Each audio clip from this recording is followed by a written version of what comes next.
Hello everyone, and welcome to Portal 64. I'm your host, David, and today I'm going to talk about the things that I think RWBY Volume 5 kind of missed the mark on and could probably improve.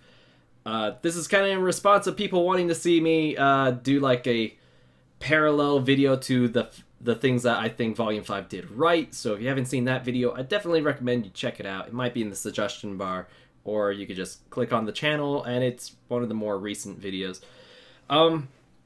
There's quite a few things that Volume 5 missed the mark on, but I just want to hit like the few that bothered me the most.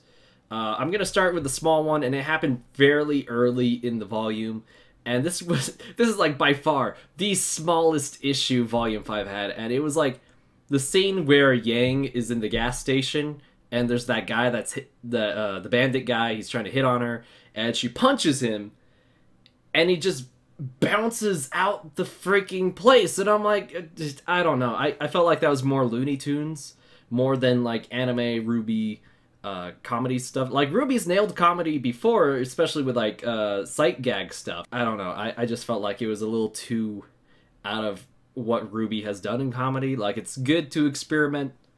I don't think that was a good one. The main issues I had with RWBY Volume 5 had to do with the writing, and it's more on the writing of Ruby Rose and Team Ranger, because for the most part in the volume, they just sat around. Like, Weiss was doing something, Yang was doing something, Blake probably did the most out of Team RWBY, and then there was Crow. Like, it's weird to say that Crow has done more than Ruby Rose has all volume. Like, is it just me? Is it just me? Like, I know in my last video, or a couple videos ago, when I had a hopefully misplaced fear, that video, I made a comment about how Ruby Rose is the main character, and people got up in arms like, Ruby Rose isn't the main character, and it's like, no, she is. Team RWBY, they're the main four characters. Like, they're in the main character roster, but RWBY is the leader of the team, and the show started with her perspective, and the first episode was even called Ruby Rose. She's the main character. Okay, let's not fight on that. She literally just kind of did nothing, and there was a lot they could have done with her this volume, and it was really like the biggest kryptonite to the volume for me, was that they had so many opportunities to talk about Silver Eyes and never took it. Silver Eyes was never mentioned in Volume 5, despite them having the audacity to even show RWBY activating Silver Eyes when she sees Cinder, and she immediately gets knocked out.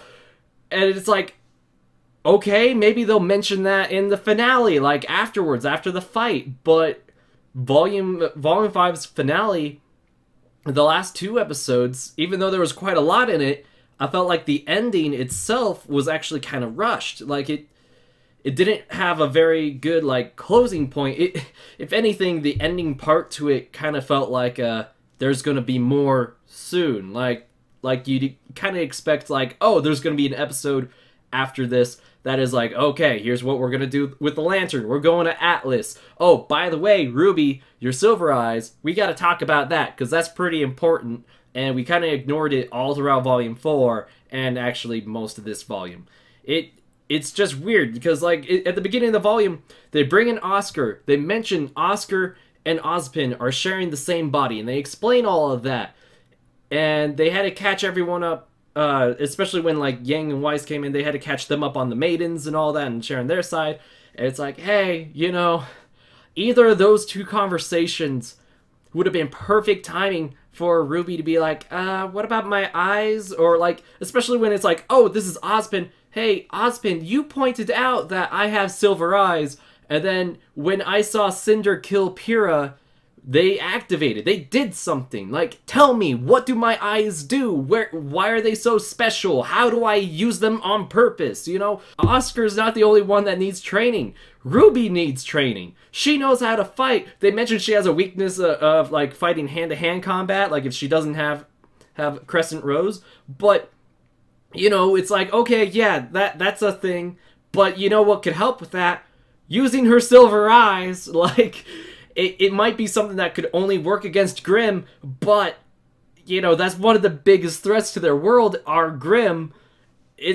I don't know, I just felt like, how could you not talk about it? Like, there's a conversation in Volume 4 where Crow is explaining the Maidens and the two brothers to Ranger, and it's like, hey, that you could have brought up the Silver Eyes then, and then now you have Ozpin in the freaking room, and you're like, oh, by the way, Ozpin could transfer from body to body. They still haven't even explained why Oscar, of all people, is who's sharing the body with Ozpin. Like, why Oscar? We haven't had that explained, and we haven't had Silver Eyes explained. I think those are, like, the two things that really stick out as a thorn to me.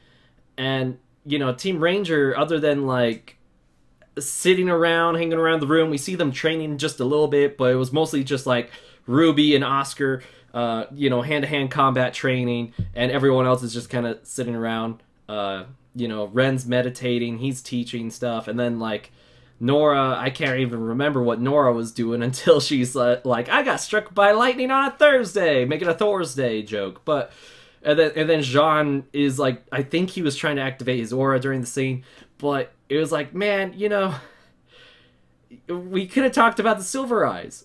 Like, why would you show Silver Eyes and not have talked about it all season? And it's something the fandom has been dying to know, and it's like, you just tease us even more on it. So it will be a sin for them to not talk about it in Volume 6. If they go throughout Volume 6, even like the first half of Volume 6, without even mentioning Silver Eyes, I do not know what they're doing. Tell I'm frustrated by this. You are probably feeling the same frustration. I just think... RWBY, I'll give them props on one thing with RWBY was... the scene with her and Oscar, she said, I'm combat ready, and then she immediately starts to remember Penny, and, you know, we get to see an emotional side of RWBY. It's like, yes, that is good, that is good. And then they took it back a few episodes later, where they're like, oh, RWBY, are you alright? And she's like, no, I'm mad. And then after that, we saw zero anger. She was totally normal Ruby Rose after that, and it's like, we didn't see mad RWBY. She said she's mad, but we didn't see that she's mad. Again, RWBY has had this weird struggle since like Volume 4 of telling, not showing. And it's like, guys, we need to work on the showing, please. Like, it's okay to tell things as long as you also show it, you know? Especially when you have a character say, I'm mad. We need to see they are mad. And like... okay, how's her fighting changing? Is she gonna be more reckless? Is she gonna yell more? Is she gonna bring up, you killed my friends, or anything? And we didn't get that. RWBY's just been really brushed to the side in a show that literally shares her first name. It's weird. And then, you know, Oscar's actually been quite a few of the good parts. I wish they just dived into, like, why him of all people. And, like, just a little bit more. I feel like they're really teasing that Ozpin is a man of secrets, and therefore the audience is also not knowing his secrets. And we're just like, okay, Ozpin, like, you seem to have all the answers to the show. Can you just tell us some of them? Please. I'm glad they showed just a little bit of a more human side of RWBY, but again, they just teased it and they didn't follow through with it. We got a little robbed of Blake and Yang talking, although, you know, the reunion for how they did that scene was good. I'd expect if they do character shorts again for Volume 6, or if they do, like, promotional shorts, there's two that I would like to see. One, them explaining Silver Eyes or something. And then the other one is, you know, Blake and Yang talking things out, you know, them like, hey, like, let's catch up. You got some explaining to do, and I got some explaining to do, like, you know. Otherwise, like, character-to-character conversations have been actually really good. That's one thing they're really great at, especially with the voice actors and the writing, and, you know, the animation team has just been amazing at making everything look beautiful and cinematic. So, honestly, like, animation team has done nothing wrong in this volume, I think. It's just mostly been, like, writing issues I've had. I'm interested in what you guys think. Comment them down below. And, you know, follow my RWBY podcast, Vitalcast. I live stream it every other Friday. I might go back to every Friday, but for now I'm going to go with every other. I'm going to be having Semblance of Sanity on soon. So you should definitely check out that. I think that's Vitalcast number 37, Semblance of Sanity, coming. And we're going to be talking about RWBY Volume 5, or anything RWBY. He's probably going to talk about his Vital Knowledge Tournament, which is really funny because we're going to be like, hey, Vital Knowledge Tournament, Vitalcast, you know, haha. So you guys should check that out. Please give this video a like and share with your friends if you haven't already. And I will boop you next time.